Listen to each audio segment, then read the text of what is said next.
Hello everyone, कैसे हो आप सब लोग। तो अभी देखिए मार्केट के अंदर आज हमें गैप डाउन मिला है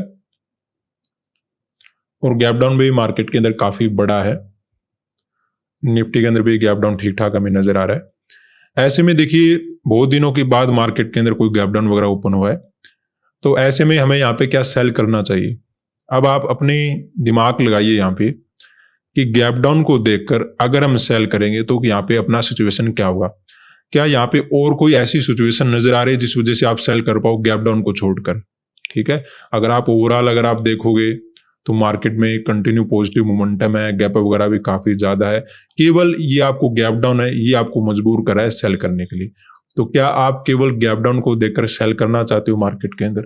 तो ओवरऑल देखिए मुझे तो नहीं लगता है कि हमें सेल करना चाहिए, क्योंकि गैप डाउन में दूसरे लोग भी क्या कर सकते हैं, सेल कर सकते हैं। तो ऐसे में हम यहाँ पे क्या करने वाले हैं, बाय करने वाले हैं। बाइंग करने के लिए सबसे पहले अपना बैंक निफ्टी के अंदर पोजीशन ऐड करना शुरू करेंगे।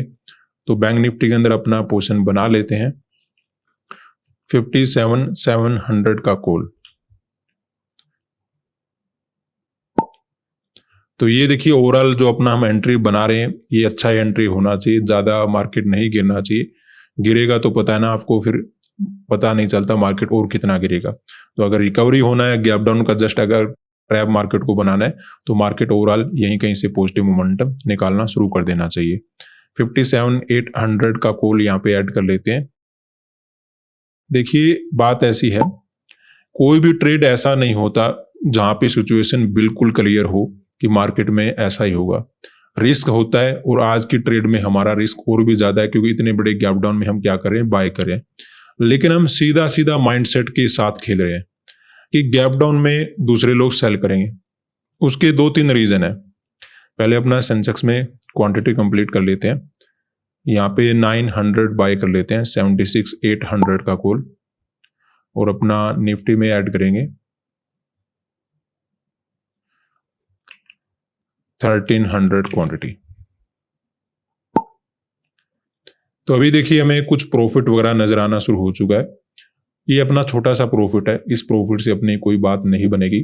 हमें जिस प्रकार का कैपिटल लगाना होता है उसके अकॉर्डिंग टारगेट और एसएल देखना चाहिए।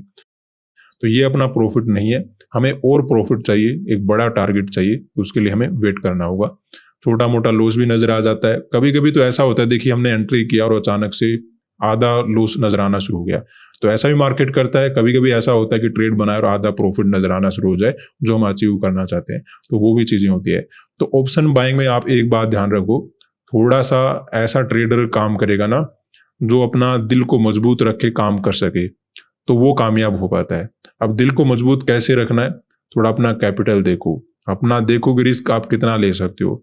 जरूरी नहीं कि कोई भी आपके पास कैपिटल है आकर आपको ऑप्शन ही ट्रेड करना है।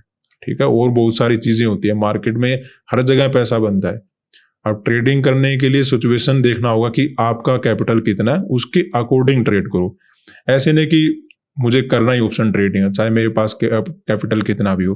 कैपिटल के अकॉर्डिंग ही आपको ट्रेड लेना चाहिए। अगर आपके पास कैपिटल अच्छा है तो आप मार्केट के अंदर ऑप्शन वगैरह में ट्राई कर सकते हो, वो भी थोड़ा सीख कर धीरे धीरे आगे बढ़कर। अगर आपके पास कैपिटल बड़ा है, अचानक से आप ऑप्शन में आ जाओगे, ज्यादा तो नहीं बोलूंगा लेकिन 5-6 महीनों में कितना भी बड़ा कैपिटल हो मार्केट एक साइड में कर देगा। तो इसलिए आपको ध्यान रखना चाहिए, जितना बड़ा कैपिटल उतनी बड़ी जिम्मेवारी आपके ऊपर होगी। तो ऑप्शन में ट्रेड करना चाहिए, लेकिन सीख सीख कर, सिचुएशन को समझकर, सारी बातें बताओ कि ऑप्शन काम कैसे करता है। ट्रेड अगर हम जल्दी बनाएंगे तो क्या फायदा होता है, अगर हम लेट बनाएंगे तो क्या फायदा होता है। वो चीजें सीख कर अगर आप काम करते हो ना, तो कहीं ना कहीं मार्केट के अंदर आप रह सकते हो। ठीक है, पैसा बनेगा नहीं बनेगा वो बाद की बात रहेगी, लेकिन आप रह सकते हो मार्केट के अंदर, काम कर सकते हो। तो वो चीजें आपको ध्यान रखनी चाहिए। अभी देखिए हमने बाय मार्केट के अंदर क्यों गया, बहुत सिंपल सिचुएशन है। देखिए मार्केट में क्या हो रहा है, काफी दिनों से पॉजिटिव मोमेंटम हो रहा है, बार बार गैप वगैरह ओपन हो गया, ऊपर चला गया। तो ऐसे में सेलर को लग रही है भूख सेल करने की, क्योंकि सेलर का माइंडसेट ऐसा होता है, अगर 2-3 दिन अगर उसे ट्रेड ना मिले, अगर ट्रेड नहीं मिलता तो उसे भूख लग जाती है। तो गैप डाउन को देखकर अगर हम सीधा सेल करें तो हो सकता है दूसरे लोग भी सेल वगैरह करना शुरू कर दे। ऐसी सिचुएशन में हमारा नुकसान हो सकता है। इसी बात को समझते हुए हमने गैप डाउन के अंदर भी मार्केट के अंदर बाय कर लिया। हालांकि सेंसेक्स और निफ्टी के अंदर गैप डाउन ज़्यादा है, लेकिन ये भी कहीं ना कहीं एक लग रहा है ट्रैप है, क्योंकि बैंक निफ्टी के अंदर थोड़ा सा गैप डाउन कम दे दिया, इनमें थोड़ा सा ज़्यादा दे दिया। अगर सिंपल गैप डाउन देते तो फिर हो सकता था बायर वगैरह आते, लेकिन इनमें गैप डाउन ज़्यादा रखा है ताकि मार्केट के अंदर दूसरे लोग बाय ना कर पाए। इसमें गैप डाउन हल्का सा कम रखा है, तो पॉजिटिव मोमेंटम ओवरऑल पॉसिबल हो सकता है। थोड़ा लॉस वगैरह देख लेते हैं, कैंडल ही बड़ा, लॉस ज़्यादा नहीं है। तो सिचुएशन के अकॉर्डिंग ऐसा लग रहा है कि गैप डाउन को देखकर दूसरे लोग करेंगे सेल, और हमने यहाँ पे कर लिया बाय। बस हमने डायरेक्ट ऐसे लंटिंग कर लिया दिमाग से। अब ये दिमाग वाला ऐसे लंटिंग कितना हमारे लिए सही काम करता है, गलत काम करता है, वो तो हमें धीरे धीरे पता लग ही जाएगा। ओवरऑल जिस प्रकार का सिचुएशन है, गैप डाउन को देखकर मेरा सेलिंग करने का कोई प्लान नहीं है, क्योंकि ओवरऑल अगर आप मार्केट को देखो तो ठीक ठाक आपको पॉजिटिव नजर आ रहा है। कंटिन्यू मोमेंटम है, ऊपर गया, फिर गैप वगैरह देखकर फिर से ऊपर जा रहा है। तो ये गैप डाउन को देखकर मैं कैसे सेल कर लूँ मार्केट के अंदर? वो रीजन आप बता दो मुझे कि सर ये रीजन मुझे नजर आ रहा है सेल करने का, तो वो रीजन तो आप कर सकते हो। अदरवाइज गैप डाउन को देखकर मुझे ऐसा लगता है दूसरे लोग सेल करेंगे और वहां पे मार्केट के अंदर क्या हो सकता है, रिकवरी वगैरह पॉसिबल हो सकता है। उसी बात को समझते हमने यहाँ पे बाय किया। तो देखते हैं क्या मिलता है। अभी तो ओवरऑल हमें पॉजिटिव मोमेंटम मिल जाना चाहिए, लेकिन लॉस वगैरह भी इंक्रीज होना शुरू हो चुका है, तो देखते हैं, टाइम लग जाएगा। आप देखिए, लॉस आ गया तो भाग गए, प्रॉफिट आ गया तो बैठे रह गए। वो कौन सी ट्रेड होती है? लॉस भी आपको मिल सकता है, प्रॉफिट भी आपको मिल सकता है, लेकिन लॉस आए तो थोड़ा सा अपने माइंडसेट को मेंटेन करके रखो कि अपना भी टाइम आ जाएगा, थोड़ा सा वेट करने के बाद। तो अभी वेट करेंगे, देखते हैं क्या होता है। तो यहाँ पे देखिए, अभी अपना कंटिन्यू लॉस इंक्रीज हो रहा है, सेकंड रिजेक्शन भी आ गया है। अब देखिए, मार्केट जब ऊपर जाएगा तो क्या करता है, एक रिजेक्शन आएगा, फिर थोड़ा बहुत अगर कोई थिंकिंग बना के बैठा है उसका भी माइंडसेट चेंज करेगा, फिर मार्केट में रिकवरी होना चाहिए। तो ये लास्ट रिजेक्शन होना चाहिए। अगर इसके बाद भी अगर सेलिंग बना रहता है, फिर हम नहीं बच पाएंगे। तो सिचुएशन के अकॉर्डिंग अभी तक भी कोई प्रॉब्लम नहीं है मार्केट के अंदर, अभी भी रिकवरी हो सकता है। ठीक है, तो मार्केट के अंदर वेट करेंगे। लॉस बढ़ रहा है, हमें इस बात का भी ध्यान रखना है कि लॉस अपना ऐसा ना हो कि लिमिट के पार चला जाए। लेकिन हाँ, नॉर्मली ये होता है कि एक सेलिंग आने के बाद सेकंड सेलिंग आता है, फिर थर्ड जो मोमेंटम आता है वो ओवरऑल रिकवरी वगैरह में चला जाता है। तो हम थर्ड मोमेंटम का वेट करेंगे, या फिर अगर हमारा लिमिट क्रॉस होता है तो वहां पे हमें ट्रेड कट करके जाना होगा, क्योंकि दिमाग वहीं तक लगाते हैं जहां पे अपना लॉस लिमिट के अंदर चल रहा हो। लिमिट के बाहर जा रहा हो तो फिर ट्रेड को छोड़िए और फिर नेक्स्ट डे आइए मार्केट के अंदर, या फिर अगली ट्रेड में अपना प्लान बनाइए। इस ट्रेड में कुछ होने वाला है नहीं, क्योंकि दिमाग वहां पे लगाना होता है जहां पे काम हो सकता है अपना।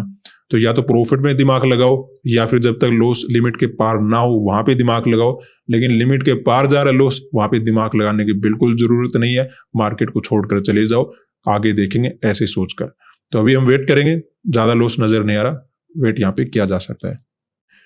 तो यहाँ पे देखिए, मार्केट के अंदर लॉस वगैरह तो ज्यादा नजर नहीं आ रहा, लेकिन बैंक निफ्टी में कोई कवर होता हुआ नजर आ नहीं रहा। सेंसेक्स और निफ्टी के अंदर एक ठीक ठाक रिकवरी नजर आ रहा है, तो इससे फायदा नहीं, हमारा नुकसान होगा। क्योंकि इनमें क्या होगा, थोड़े बहुत गैप डाउन को देखकर जो सेलर आए थे, क्योंकि इनमें गैप डाउन ज्यादा था, तो वो रिट्रेसमेंट में निकल जाएंगे और फिर ये दोबारा से गिरना शुरू कर देगा। क्योंकि बैंक निफ्टी के अंदर हल्का सा गैप डाउन कम था, तो इसमें ज्यादा लोगों ने पार्टिसिपेट किया नहीं होगा, वैसे भी इसमें वीकली एक्सपायरी नहीं होता, तो इसमें मार्केट के अंदर कोई रिट्रेसमेंट हो नहीं रहा। तो ये चार्ट बन रहा है कहीं ना कहीं सेलिंग का। तो ऐसे में अगर और ज्यादा गिरा मार्केट तो हमारे लिए समस्या हो सकती है। हाँ, कोई रिट्रेसमेंट में वैसे ही फायदा हमें मिल जाए, कोई टारगेट वगैरह मिल जाए, बात अलग रहेगी। अदरवाइज चार्ट ही इतना अच्छा नहीं रहा जिस प्रकार का हमने शुरुआत में देखा था। क्योंकि ये रिट्रेसमेंट जो सेंसेक्स और निफ्टी के अंदर हो रहा है, ये हमें नुकसान पहुंचाएगा, फायदा नहीं होने वाला इससे। देखते हैं बैंक निफ्टी के अंदर मोमेंटम आएगा नहीं, और अगर बैंक निफ्टी मोमेंटम आता नहीं तो नेट में हमारी बात बनेगी नहीं। सेंसेक्स और निफ्टी जो रिट्रेसमेंट कर रहे हैं वो हमारे लिए खतरनाक है, अच्छा नहीं है। तो यहाँ पे देखिए, अपना लॉस कुछ कम होना शुरू हो गया है, ओवरऑल कुछ रिकवरी हो रहा है। देखते हैं मार्केट के अंदर क्या बनता है, कितना टाइम लगता है, क्योंकि सेंसेक्स और निफ्टी में कवर ज्यादा हो रहा है, मार्केट बैंक निफ्टी उतना कवर नहीं पा रहा है। तो ये हमारे लिए इतना बेस्ट सोल्यूशन मार्केट बना के नहीं दे रहा। हाँ, बैंक निफ्टी में कोई तेजी से मोमेंटम निकल जाए वो बेस्ट सोल्यूशन हो सकता है, लेकिन वो अभी नजर आ नहीं रहा। आएगा तो परफेक्ट है, नहीं आएगा तो फिर मार्केट गिर सकता है। हाँ, मोमेंटम अगर फास्ट रहता है तो बैंक निफ्टी ऊपर आएगा, उसमें फायदा ज्यादा होगा। तभी वेट करने वाले हैं, लॉस वगैरह ज्यादा हमें नजर आ नहीं रहा। तो यहाँ पे अपना ट्रेड हम कट कर लेते हैं, क्योंकि बैंक निफ्टी ने भी गिरना शुरू कर दिया, सेंसेक्स और निफ्टी भी कहीं ना कहीं दोबारा से नीचे आ चुके हैं। तो ऐसे में और ज्यादा हम वेट नहीं करने वाले।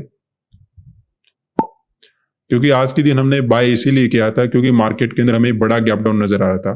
तो गैप डाउन को देखकर अगर दूसरे लोग सेल करेंगे तो हमें मार्केट के अंदर पॉजिटिव मोमेंटम देखने को मिल सकता है। तो मार्केट के अंदर सेंसेक्स और निफ्टी में तो रिकवरी वगैरह आ गया, लेकिन बैंक निफ्टी उतना रिकवरी कर नहीं पाया।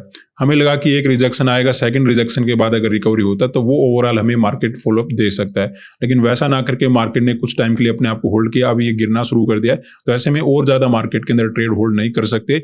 अगर ये हमें बैंक निफ्टी मोमेंटम दे देता जो जैसा हमें सेंसेक्स और निफ्टी के अंदर मिला, फिर जाकर अपनी बात बन सकती थी, लेकिन ये इन दो इंडेक्स से अपना फायदा ज़्यादा होता नहीं, क्योंकि ओवरऑल हमें जो प्रॉफिट चाहिए वो बैंक निफ्टी से चाहिए होता है। अगर इसमें अच्छा खासा रिकवरी होता तब जाकर अपनी बात बन सकती थी, लेकिन वैसा ना करके मार्केट ने ओवरऑल गिरना शुरू कर दिया। तो ऐसे में हमें ट्रेड वगैरह कट करके मार्केट के अंदर जाना ही पड़ा। अब यहाँ पे ट्रेड का होल्ड करके फायदा है नहीं, क्योंकि लिमिट के बाहर जाकर हम वेट नहीं कर सकते। दिमाग वहां पे लगाना चाहिए जहां पे ट्रेड प्रॉफिट में हो या फिर लिमिट के अंदर चल रहा हो। लिमिट के बाहर जा रहा हो तो वहां पे दिमाग लगाने का कोई फायदा होता नहीं। आज के लिए इतना ही, धन्यवाद।